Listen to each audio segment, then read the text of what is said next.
Le PLUH est obligatoirement lié avec l'habitation, puisque maintenant il y a le H dans le plan local d'urbanisme.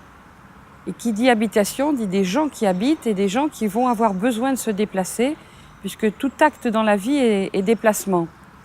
Donc on voit que le PLUH doit tenir compte effectivement des moyens de transport et notamment des moyens de transport public, déjà pour ne pas utiliser inutilement de l'espace et se trouver à proximité des commerces, se trouver à proximité des services, d'un médecin, d'une école, d'une pharmacie, vraiment d'avoir là ce qu'on appelle dans un petit peu le jargon du schéma de cohérence territoriale, la ville des courtes distances.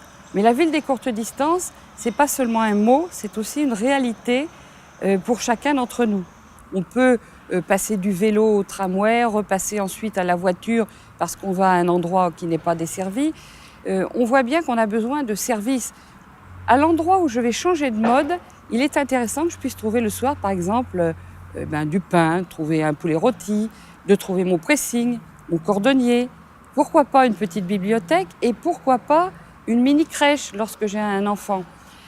Donc, tout ce que nous imaginons dans cette ville nouvelle, c'est une amélioration des distances, une amélioration des services que l'on peut trouver. Si nous révisons le PLU et qui devient PLUH, c'est vraiment pour améliorer la qualité de vie des habitants.